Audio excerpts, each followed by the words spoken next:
Back to study. This is Dheeraj Kumar. अभी हम बात करेंगे इंडियन कोस्ट गार्ड नाविक 01 2025 बैच के अंदर जो रिजल्ट आ चुका है उसके स्टेज 2 में क्या क्या करना है, डॉक्यूमेंट्स कैसे क्या क्या चीजें करनी है, कौन से डॉक्यूमेंट्स वैलिडिटी क्या होगी, सब चीजों के जितने भी आपका ना कंप्लेंट्स है या फिर जो भी क्वेरीज है वो सब चीजों को मैं एक एक करके बताऊंगा। ठीक है, देखो यहाँ पे असेसमेंट टेस्ट के बारे में बताऊंगा कि किस तरीके के क्वेश्चन आते हैं, तैयारी कहाँ से करना है, किन किन टॉपिक्स को पढ़ना है आगे चल के, हर चीज को मैं बताऊंगा। बट पेशेंस के साथ इस वीडियो को एंड तक देखना बिना स्किप किए। ठीक है, और एक चीज सबसे इंपॉर्टेंट बात, अगर कोई इस वीडियो के अंदर मैंने कोई चीज ना बताई हो वही चीज कमेंट में पूछना, तो मैं उसका रिप्लाई करूंगा। जो चीज मैंने बता रखी है वो पूछोगे तो उसका रिप्लाई मैं नहीं करूंगा। ठीक है, क्योंकि एक ही चीज को 5 बार बताने का कोई मतलब नहीं है। आगे चलो। हाँ, असेसमेंट टेस्ट के लिए हमारी एक, देखो असेसमेंट टेस्ट के अंदर क्या क्या आता है, पिछले बैच में हमने बच्चों से पूछा था, उनके कमेंट्स को मैं दिखाऊंगा। उसके बाद हम लोग एक ना, देखो वैसे तो होता है ये ऑफलाइन, बट फिर भी प्रैक्टिस के लिए इसकी प्राइस 623 नहीं है, गलत यहाँ पे लिखा है, इसको मिटाओ। ये तो डरवा देगा बच्चों को, इतना है। इसकी प्राइस 113 रुपए है। इसके अंदर हम लोग क्या करेंगे, असेसमेंट टेस्ट रेडी करवा देंगे। ठीक है, जहां से आप बनाओगे। अब ये मैंने सोचा था, देखो भाई इसको मैं फ्री करूंगा, बट इसके अंदर चीजें इतनी ज्यादा है ना कि वो काम मैं नहीं कर पाऊंगा अकेले इतना दिन में। अगर ये काम मेरे को करना होता तो मैं आपके लिए फ्री कर देता, बट मेरे को 2 लोगों को हायर करना पड़ा। ठीक है, क्यों भाई? क्योंकि मैंने कहा कि आप रेडी करो इसको बहुत कम टाइम के अंदर, और कम टाइम के अंदर नहीं, आज रात से इसको लाइव करवा देना है। ठीक है, 20 दिसंबर से ही इसको लाइव रात से करवाना है, या फिर 21 दिसंबर तक तो किसी भी कीमत पे। इसकी वजह से मेरे को ये आपको 113 रुपए इसके लिए लेना पड़ेगा, जिसके लिए उनको मेरे को पे करना होता है ना, जो लोगों को मैंने हायर किया है। तो आप एक छोटा सा अमाउंट पे करके असेसमेंट टेस्ट के अंदर मैं 10 टेस्ट का कोशिश करूंगा कि 10 टेस्ट इसके अंदर करा दूं आपको एग्जाम से पहले, और 10 टेस्ट इसके अंदर मैं आपको दिलवा दूंगा। और ये असेसमेंट टेस्ट जो भी होगा आपका OMR पे होगा, लेकिन हम लोग यहाँ पे ऑनलाइन करेंगे ताकि आपको प्रैक्टिस का एक आइडिया लग जाए किस तरीके से होगा। ठीक है, चलो। और 2 टाइप में होगा कि किस तरीके से होता है वो मैं बताऊंगा।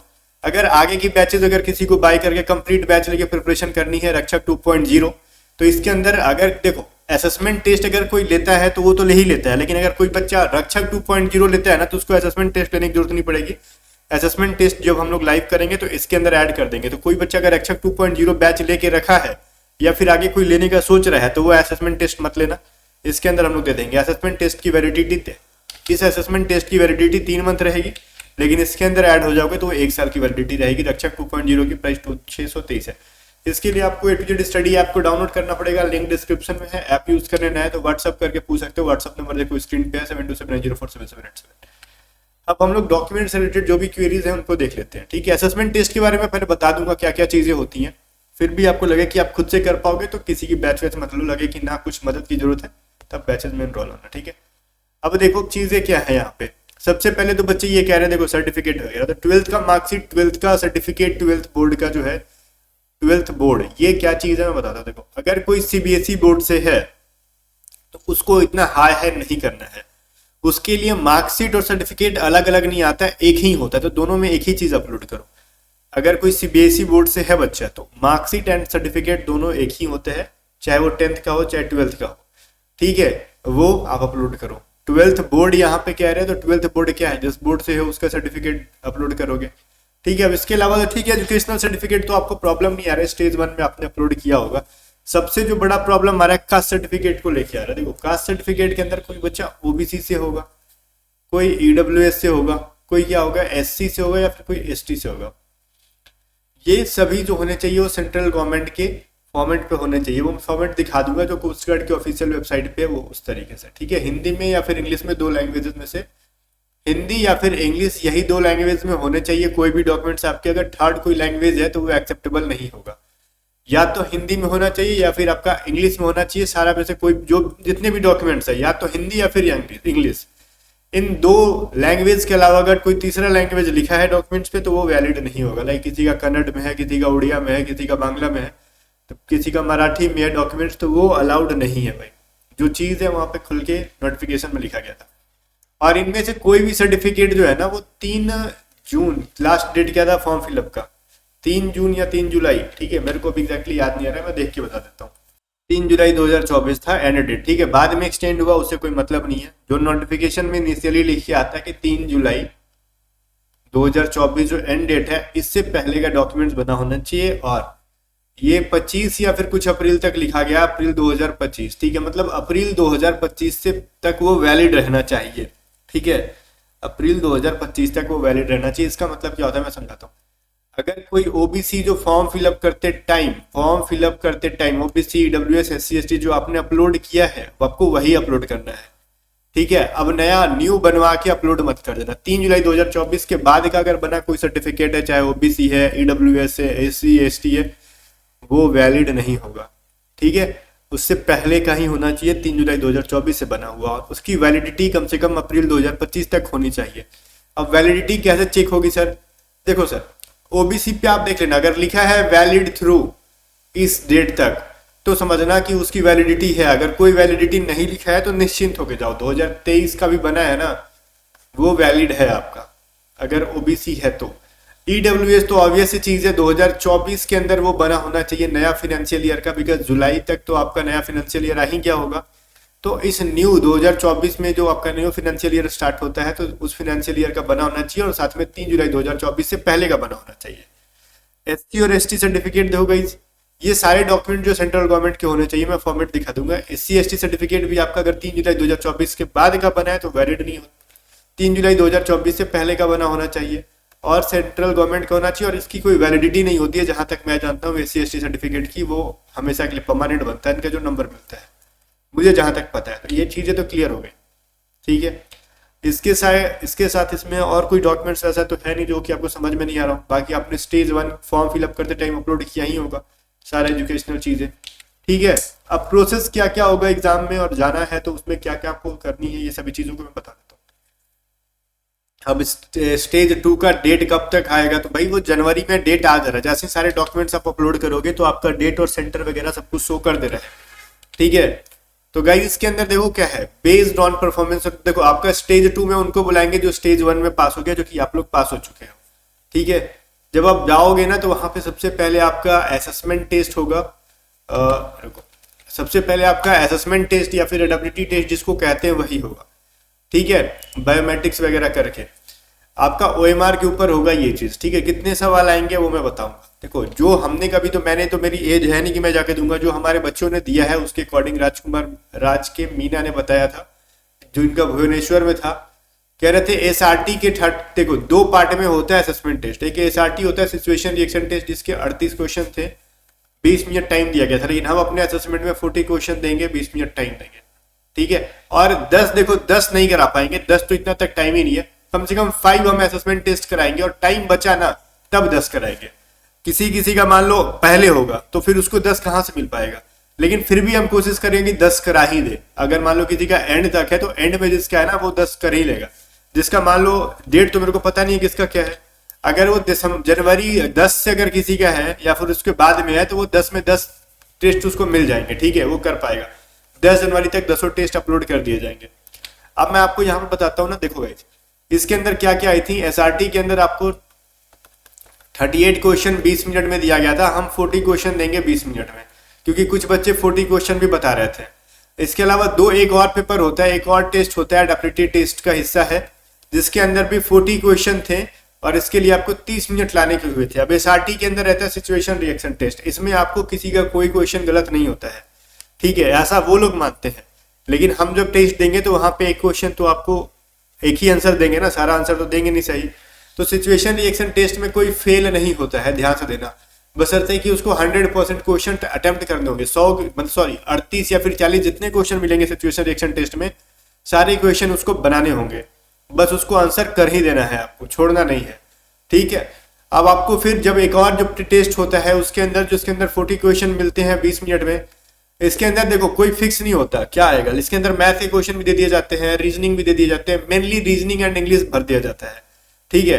तो इसके अंदर रीजनिंग रहता है, इंग्लिश के क्वेश्चन रहते हैं, साइंस भी डाले जा सकते हैं, जीके भी डाले जा सकते हैं, ठीक है। तो ये सारे क्वेश्चन मिक्स करके इसके अंदर डाले जाते हैं, जो कि 40 क्वेश्चन रहेंगे, आपको 30 मिनट में इसको बनाने होंगे ऑफलाइन OMR के ऊपर।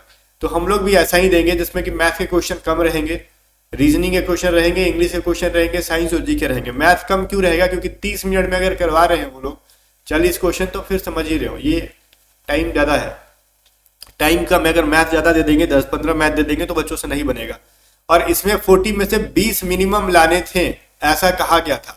लेकिन ये सेंटर टू सेंटर डिपेंड करता है, एक सेंटर पर कितने बच्चे प्रेजेंट है, उनमें से उनको क्या पास कराना है, किस जोन से कितना पास करना है। हो सकता है कहीं 30 नंबर पे पास करे, कहीं आपको 15 पे पास कर दे। तो इसमें ये मैं नहीं कहूँगा कि आप 20 ही आंसर सही करना। इसमें जो साइंस, रीजनिंग, जीके, मैथ जो मिक्स वाला रहेगा उसमें 40 में 40 करने का टारगेट करना। इसके लिए क्या पढ़ना है आपको, देखो एसआरटी के लिए कुछ पढ़ना नहीं है अलग से। आप अगर मेरे मॉक टेस्ट भी दे दोगे तो आपको आइडिया लग जाएगा क्या है क्या नहीं, क्योंकि उसमें किसी को फेल नहीं करते हैं। सारे क्वेश्चन जो बना देते हैं उसको उसमें क्या कर देते हैं, पास कर देते हैं। लेकिन जिसमें math, reasoning, science, English, GK आ जाता है ना, उसके अंदर आपको पढ़ना है। आपने स्टेज 1 के लिए जो पढ़ा है ना वही। अगर कोई बच्चा रक्षक बैच के अंदर होगा पहले वाले में तो वही पढ़ो। अगर कोई बच्चा नहीं है और अगले बार की भी तैयारी करनी है तो अभी से रक्षक 2.0 कर लो, ताकि इसमें की जो क्लासेज है वो भी पढ़ लो, काम आ जाएगा। लेकिन मैं यही कहूंगा कि ये इस बैच में आप ना असेसमेंट टेस्ट की प्रिपरेशन के लिए मत जोड़ना। अगर आपको शुरू से प्रिपरेशन करनी है तो ही जोड़ना। असेसमेंट टेस्ट के लिए इस वाले बैच में जोड़ो। लेकिन जो अगर कोई बच्चा पहले से कहीं से कोर्स लेके पढ़ रहा है या फिर हमारे रक्षक से पढ़ रहे हो, रक्षक बैच से, ठीक है, तो उसमें जो कॉन्सेप्ट पढ़ाए गए ना वो सारे कॉन्सेप्ट का रिवीजन करके जाना। ठीक है, आपने जो पहले बैचेस ले रखी हैं या फिर कोई बच्चा कहीं से भी पढ़ रहा है तो सेक्शन 1, स्टेज 1 के सेक्शन 1 के अंदर जो 60 नंबर का पेपर था ना, जो उसका सिलेबस था उसको फॉलो करते रहना जब तक आपका एग्जाम हो नहीं जाता। पहले सिचुएशन रिएक्शन टेस्ट एंड ये वाला टेस्ट हो जाएगा जिसको हम एडेप्टिबिलिटी टेस्ट कहते हैं। अगर उसमें पास हो जाते हो, ठीक है, देखो ये कह रहे हैं ना कि देखो 20 लाने थे और बाहर निकाल दिए गए। आज मेरे जो है ना बैच से 6 स्टूडेंट को बाहर निकाला गया था, मतलब 12 निकाला गया, मतलब बाहर निकाला गया था। ठीक है, तो इसमें जब उसमें भी आउट करते हैं 6 बच्चों को, वहां पे भी आउट किया था। इसमें जब पास हो जाओगे तब आपका जो है ना डॉक्यूमेंट वेरिफिकेशन होगा। पास होने के बाद आप डॉक्यूमेंट वेरिफिकेशन, डॉक्यूमेंट्स वो सारे ले जाने होंगे जो आपने अपलोड कर रखे हैं। और इसमें आप अगर पास हो जाते हो, ठीक है, इसमें पास हो जाते हो, देन आपको वहीं पे आपको क्या होगा, एक पेपर मिलेगा जहां पे आपको मतलब एलोकेट कर दिया जाएगा कि आपका मेडिकल कहाँ पे होगा। वहीं से आपको बता दिया जाएगा कि आपका मेडिकल क्या होगा। उसके अगले 5 से 6 दिन में, 4-5 दिन के अंदर आपको मेडिकल सेंटर एलोकेट करके दे दिया जाएगा, फिर आपका मेडिकल होगा। ठीक है, और यहाँ पे क्या है ना, द मेडिकल ऑफिसर में पुट कैंडिडेट फिट परमानेंटली या फिर जो है ना फिट या फिर परमानेंटली अनफिट या फिर टेम्पररी अनफिट। ठीक है, अगर देखो आपको वो अनफिट भी करते हैं ना तो आप प्री मेडिकल के लिए अपील कर सकते हो। तो ये चीज इन्होंने बता रखा है। तो फेज 2 में वैसा कुछ है नहीं कि जो बहुत ज्यादा हम लोग टाइम दे इस वीडियो को बनाने के लिए।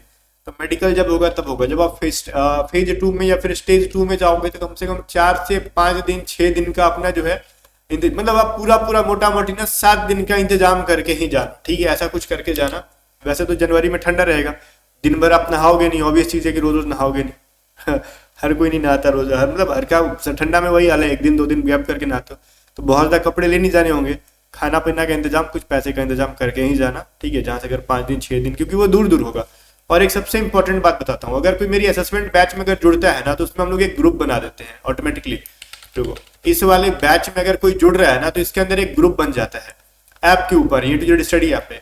उसमें वो सारे बच्चे रहेंगे जिनका सिलेक्शन मतलब इस बार हो चुका है स्टेज 1 में और स्टेज 2 में जाएंगे। तो उस ग्रुप में आप चैट करके पूछ सकते हो किसका कहाँ पे है। ठीक है, और उस हिसाब से मान लो किसी 2 बच्चों का एक ही सेंटर पे है तो एक ही डेट पे है तो आप दोनों साथ में जा सकते हो, या फिर अलग अलग डेट में है तो जिसका पहले हो गया उस इन्फॉर्मेशन भी दे सकते हो। तो इस बैच में जुड़ने से यही एक फायदा होगा। ठीक है, बाकी मिलते हैं नेक्स्ट वीडियो में, तब तक के लिए बाय बाय। जो भी इन्फॉर्मेशन थी मैंने दे दी, और जो मैंने इन्फॉर्मेशन दे दी है उसके अलावा कुछ बाकी रह गया तो कमेंट में पूछो, मैं कोशिश करूंगा कि बता दूं सभी चीजों को।